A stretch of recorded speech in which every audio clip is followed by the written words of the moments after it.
Commission तक। उसके visual आपको पहले दिखाना चाहता हूँ। ये बैनर है जिस पर कहा गया है बैन ईवीएम सेव इंडिया लिखा हुआ है। और ये जरूरी तो नजारा है ही, लेकिन इसके ज्यादा जरूरी क्या नजारा है वो ये है कि वो दिल्ली पुलिस ने यहाँ पर प्रोवाइड की है जो है सिक्योरिटी इतनी तगड़ी यहाँ पर पहुंची। मैं आपको दोबारा नजारा दिखा रहा हूँ कि तमाम लोग मौजूद हैं, तमाम मीडिया कैमरे हैं, सोशल मीडिया है, टीवी मीडिया है और है ईवीएम को लेकर बड़ा आंदोलन आप लोग कर रहे हैं। पटियाला कोर्ट से पैदल मार्च कर रहे हैं। लग रहा है कि सरकार मानेगी, आपकी बातों पर सहमत हो? देखिए, आज जो हम जा रहे हैं वो इलेक्शन कमीशन से मिलने जा रहे हैं और इसीलिए आज इस समय जो हमने मीडिया में आप लोगों के माध्यम से पूरे देश भर में एक मैसेज दिया हुआ है कि 5 तारीख को यानी 5 जनवरी आज 4 बजे शाम को 4 नंबर गेट पटियाला हाउस पर हम सभी लोग इकट्ठे होंगे, जिसमें बड़ी संख्या में एडवोकेट्स होंगे और साथ में सिविल सोसाइटी के जो लोग हैं, जो भी आना चाहे उन सबको निमंत्रण है।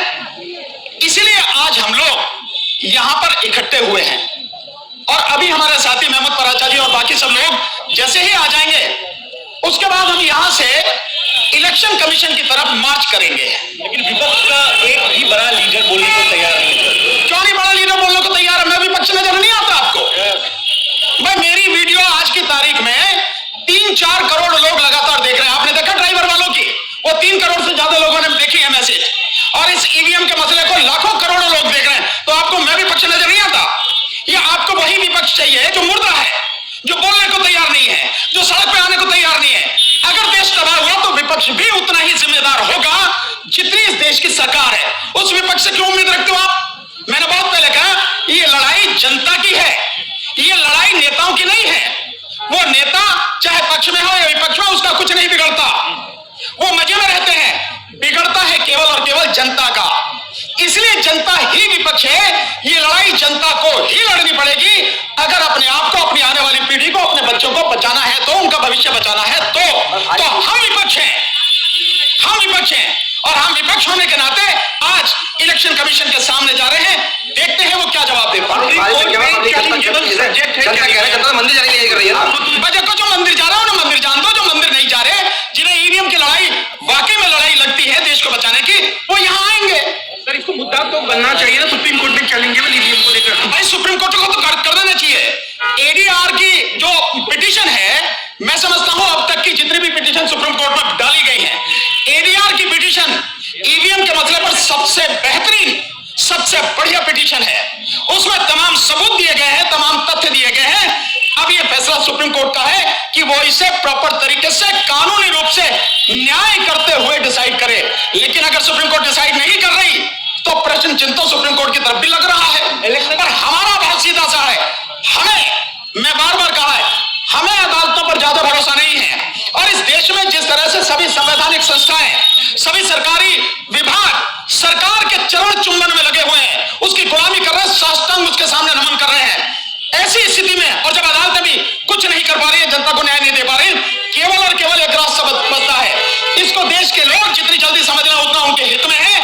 अगर नहीं समझेंगे तो दिक्कत होगी कि आज स्थिति ऐसी है, जन आंदोलन के बिना इस देश की समस्याओं का समाधान होने वाला अब नहीं है। इसलिए जन आंदोलन के लिए हम लोग लगातार कोशिश करें। और धन्यवाद आप सारे साथियों को, मीडिया साथियों का, क्योंकि आज की तारीख में इस लोकतंत्र को बचाने के लिए, संविधान को बचाने के लिए आप ही चौथा स्तंभ है। वो जो मेन स्ट्रीम मीडिया कहा जाता है, वो तो लेट चुका सरकार के सामने, पूरी तरह से गुलामी कर चुका है। अभी पारदर्शिता होते हैं चुनाव यार मेरे एक करके सवाल पूछो ना। अब पूछो, आप बताओ। चुनाव आयोग ने मैसेज जारी कर दिया है कि बहुत पारदर्शिता चुनाव होते हैं, गुमराह होने की जरूरत नहीं है। चुनाव आयोग बताए, दिखाए इस देश की जनता को, इस देश के 100 करोड़ वोटर को दिखाए कि ये किस तरह से, ये चुनाव किस तरह से पारदर्शी है, जिसे वो बता रहा है। कैसे पारदर्शी है? जिस मशीन से वोट गिनी जाती है, हम में से किसी को उसमें वोट जाती हुई दिखती नहीं है, और जिसमें वोट जाती है उसकी पर्ची हमें मिलती नहीं है, उसकी गिनती होती नहीं है। कैसे करा इलेक्शन कमीशन, चुनाव आयोग कैसे करा है कि पारदर्शिता है? किसकी? 19 लाख ईवीएम जो गायब 100%। भाई बॉम्बे हाईकोर्ट में ये पिटीशन आज भी पेंडिंग है, जो वहां के बॉम्बे के एक्टिविस्ट मनोरंजन राय ने डाली है। और एग्जैक्ट बताता हूं, जो ईवीएम गायब है 18,94,205 ईवीएम गायब है, बाकायदा उनके रिकॉर्ड के हिसाब से। तो इलेक्शन कमीशन जवाब क्यों नहीं देता? कहां है ये इलेक्शन इलेक्शन कमीशन की जिम्मेदारी है कि अगर इलेक्शन कमीशन पर सवाल उठ रहे हैं तो उनका तरीके से जवाब दे, इस देश की जनता को क्लियर करे हर चीज। इलेक्शन कमीशन की जिम्मेदारी है इस देश में इलेक्शन पूरी तरह से स्वतंत्र, निष्पक्ष और पारदर्शी होना चाहिए, फ्री, फेयर एंड ट्रांसपेरेंट होना चाहिए। यही उसकी जिम्मेदारी है, यही उसका काम है। और आज की प्रक्रिया में इलेक्शन कमीशन की जो प्रक्रिया है, इलेक्शन की जो प्रक्रिया है, वो पूरी तरह से केवल और केवल इलेक्शन कमीशन पे विश्वास करके चल रही है। कोई संदेह का इलेक्शन कमीशन क्या है? वो जनता का नौकर है। इलेक्शन कमीशन पब्लिक सर्वेंट है। वो उसकी जिम्मेदारी संविधान ने उसको अधिकार दिए हैं, इस देश की जनता को बताए कि वो इस देश की जनता को बताए कि हमारा प्रोसेस इस तरह से है। कोई भी आके देखे, पब्लिक ऑडिट के लिए वो बिल्कुल ओपन होना चाहिए कि हमारा प्रोसेस जो है बिल्कुल पारदर्शी है। ऐसा नहीं है। पब्लिक ऑडिट सर 2017 में ओपन किया गया था कि सामने आइए और साबित करके दिखाइए कि ये टेम्परेबल है। अब जा रहे हैं ना, वो पॉलिटिकल पार्टीज को कहा था, अब जा रहे हैं ना हम लोग, वकील लोग जा रहे हैं ना, पब्लिक जा रहे हैं। और महमूद भाई ने जिस तरह से कहा 50 ईवीएम दो ना हमें, लेकिन जानकारी तब भी आपको थी ना, तब आपको जाना चाहिए था। नहीं गए हम नहीं गए। वो इसमें क्या है, ठीक चुनाव से पहले जाएंगे, बिल्कुल जाएंगे। इससे पहले क्यों, कौन रोक सकता है? कोई अधिकार है कि किसी को? हमको अधिकार है कि जब हमें लगेगा ठीक स्थिति है हम तब जाएंगे। लेकिन जब बुलाया गया तब जाना चाहिए था आपको। हम इलेक्शन कमीशन के गुलाम नहीं है कि वो बुलाएगा तब जाएंगे। इलेक्शन कमीशन की जिम्मेदारी है किसी को बुलाने की जरूरत। सवाल आज थोड़ी आए हैं, कब से आए हो? किसी को इलेक्शन कमीशन की कोई जवाबदेही नहीं है। किसी की इलेक्शन कमीशन की जवाबदेही है कि इस देश में free, fair and transparent election होना चाहिए और वो दिखाया जाना चाहिए बाकायदा। हजारों एप्लीकेशन है, आपके जाने से कितना बदलाव होगा? भैया मुझे किसी का सवाल समझ में नहीं आया, तुम सारे बोल लो। परमिशन की जरूरत नहीं है। हम मार्च करते हुए जा रहे हैं, हम इस डेलीगेशन के रूप में जा रहे हैं। परमिशन की जरूरत नहीं है। पहले ही हजारों एप्लीकेशन पेंडिंग है, आपके जाने से कितना फर्क पड़ेगा? अगर इलेक्शन कमीशन ईमानदार होता तो हमें जाने की जरूरत ही नहीं थी। इलेक्शन कमीशन ने जो मध्य प्रदेश में चुनाव हुए हैं, 14,000 एप्लीकेशन को जो कंप्लेंट है उनको डिसाइड नहीं किया, जिसके लिए नरेंद्र मिश्र जी ने पिटीशन डाला कि सुप्रीम कोर्ट में। इलेक्शन कमीशन बेईमान है, यही शब्द इस्तेमाल कर रहा हूं। अगर ईमानदार होता तो पहले उन्हें डिसाइड करता, उसके बाद काउंटिंग कराता और देन रिजल्ट डिक्लेयर करता। हमें नहीं मालूम कि कितना फर्क पड़ेगा।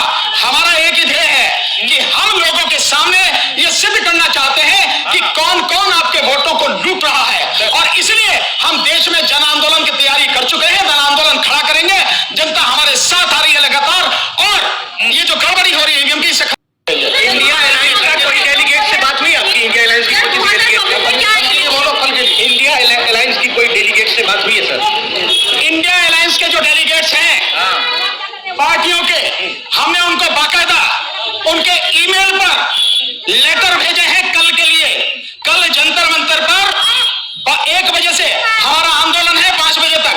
हमने बाकायदा राहुल गांधी जी को भेजा मैसेज, हमने खड़गे साहब को भेजा है, हमने अखिलेश यादव जी को भेजा है, हमने आरजेडी के लालू प्रसाद यादव जी को भेजा है, तेजस्वी यादव जी को भेजा है, नीतीश कुमार जी को भेजा है, ममता जी को भेजा है, अरविंद केजरीवाल जी को भेजा है, और अभी हम भेज रहे हैं उनको, महुआ मोत्रा जी को। सबको हमने भेज रहे हैं हम लोग।